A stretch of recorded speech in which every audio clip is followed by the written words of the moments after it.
Myślę, że każdy z Was zawiesił kiedyś oko na żółtym śmigłowcu ratunkowym lecącym na akcję. W zeszłym roku śmigłowcami HEMS w Polsce wykonano ponad 11,5 tysiąca misji, z czego ponad 10 tysięcy to były loty do zdarzeń nagłych oraz wykonano 1220 lotów międzyszpitalnych. Lekarze i ratownicy medyczni czy pielęgniarze Lotniczego Pogotowia Ratunkowego udzielili pomocy niespełna 9,5 tysiąca osobom, z czego 1324 to były dzieci. Najczęstszym powodem wezwań załóg HEMS były wypadki komunikacyjne i pomoc ich ofiarom. Drugą przyczyną były udary mózgu, a trzecią osoby w stanie nagłego zatrzymania krążenia. Kolejnymi powodami były upadki z wysokości, wezwania do osób nieprzytomnych z zawałem serca, oparzeniami, bólem w klatce piersiowej, dusznościami, napadami drgawek czy zasłabnięciem. Śmigłowce HEMS, realizując zadania, uzyskały w ubiegłym roku nalot niemal 9 tysięcy godzin. Jak wygląda taki śmigłowiec? Jak wygląda baza Lotniczego Pogotowia Ratunkowego, załoga HEMS oraz ich praca?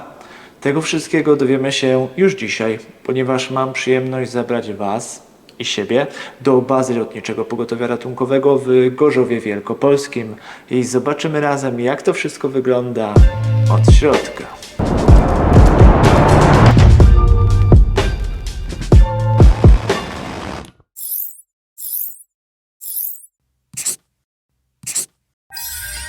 Cześć, nazywam się Bartek Miazgowski, jestem lekarzem Lotniczego Pogotowia Ratunkowego w filii Gorzów Wielkopolski.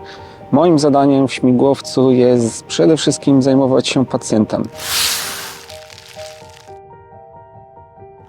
Zapraszam Was w takim razie do kabiny medycznej, do miejsca, w którym leci lekarz oraz pacjent.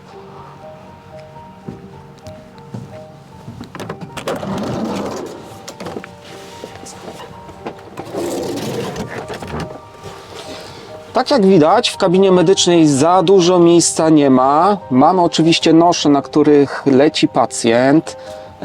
Tak jak widzicie, jest tutaj stosunkowo mało miejsca, ale dzięki temu, że ten śmigłowiec jest bardzo kompaktowy, może wylądować w różnych ciasnych miejscach.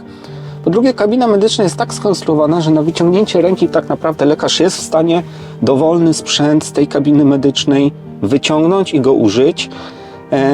Mamy do dyspozycji dwa plecaki. Czerwony plecak do dyspozycji lekarza. Są tam podstawowe leki, środki opatrunkowe, zestaw do udrożnienia dróg oddechowych. Drugi plecak najczęściej bierze członek załogi HEMS. Jest tam butla tlenowa, większy zestaw urazowy. Mamy oczywiście defibrylator do monitorowania naszego pacjenta. Mamy respirator, jeżeli byśmy musieli prowadzić oddech zastępczy u tych naszych pacjentów. Mamy też pompy strzykawkowe do podawania leków. Śmigłowce Lotniczego Pogotowia Ratunkowego w całej Polsce są ustandaryzowane. Każdy sprzęt, wszystko jest dokładnie w całej Polsce takie samo, rozmieszczone w tych samych miejscach. Dzięki temu, jeżeli załogi rotują między bazami, nie ma żadnego problemu, latają praktycznie na tych samych warunkach. Jest to super rozwiązanie. Wczoraj miałem dyżur w Szczecinie, dzisiaj mam dyżur w Gorzowie Wielkopolskim. Żadnej różnicy między tymi śmigłowcami nie ma.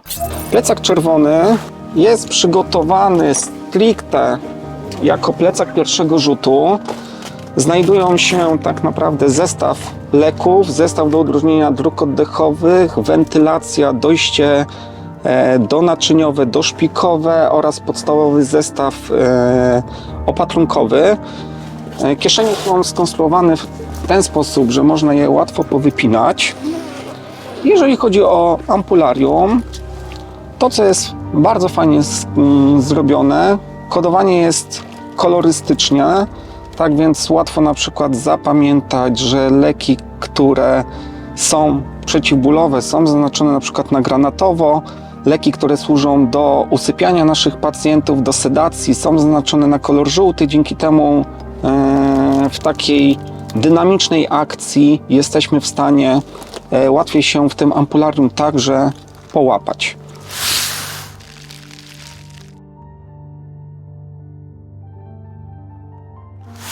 Jeżeli chodzi o najtrudniejsze misje, w których bierzemy udział, to takich szczegółów niestety nie możemy udzielić ze względu na intymność pacjentów i ich rodzin.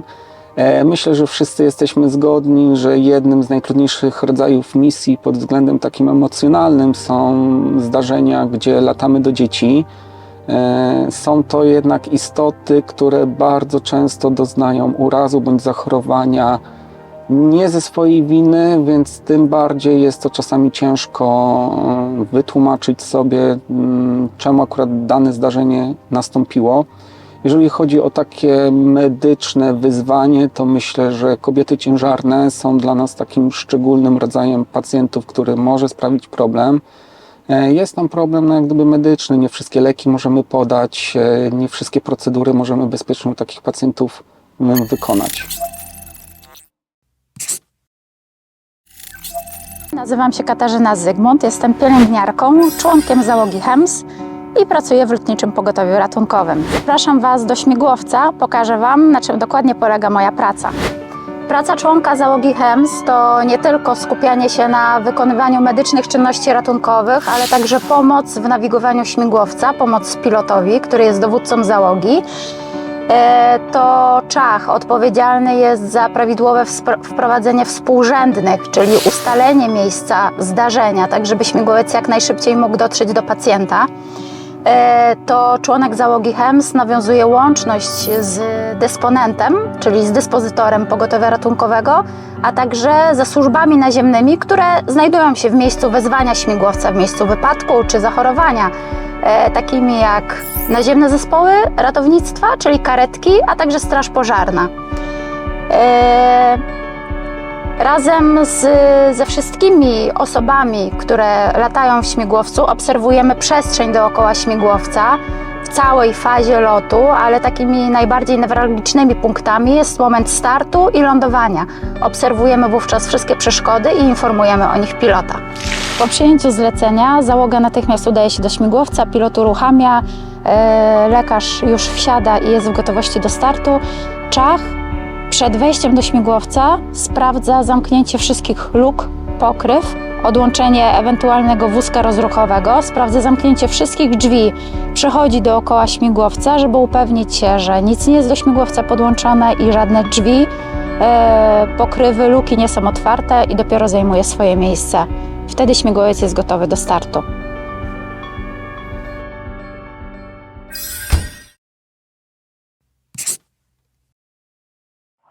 Nazywam się Jędrek Willer, jestem dowódcą śmigłowca EC-135, który wykonuje misję śmigłowcowej służby ratunkowej. No, śmigłowiec jest przygotowany do startu. Standardowo jesteśmy zatankowani do 400 litrów, co pozwala nam wykonać lot na odległość do 60 km.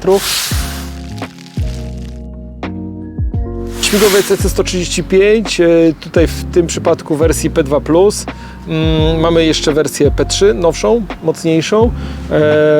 Jest to jeden z popularniejszych typów śmigłowca używanych w tego typu operacjach na całym świecie. Ze względu na jego gabaryty może wylądować w dość mocno ograniczonym terenie. Czas do startu, w momencie przyjęcia wezwania do startu mamy 3 minuty na odległość 60 km. Powyżej 60 km mamy 6 minut. Do 130 km możemy wykonywać loty operacyjne, a powyżej 130 km oczywiście też polecimy, ale na to już mamy wydłużony czas ze względu na konieczność dotankowania śmigłowca. Nie, od początku na pewno w ogóle o tym nie marzyłem, bo to jest taki święty gral, jeżeli chodzi o lotnictwo śmigłowcowe w Polsce. W ogóle o lotnictwo można powiedzieć. Jest to trudne, osiągalne. Uruchamiam.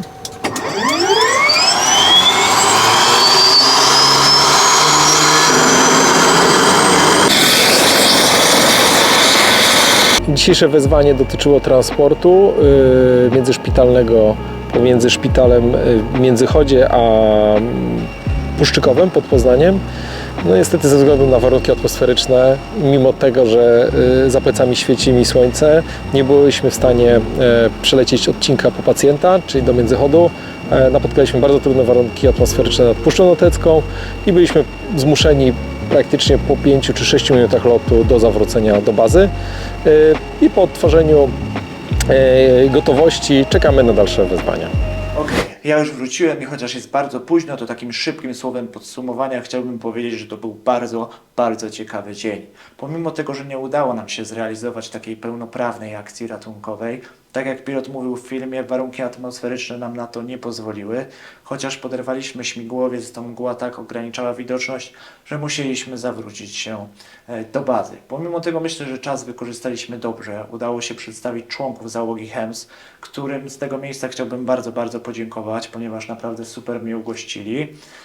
Umówiliśmy się na inny dzień w przyszłości. Może kiedyś uda się nagrać taką akcję ratunkową. Tymczasem dajcie znać, co myślicie o dzisiejszym filmiku i do zobaczenia.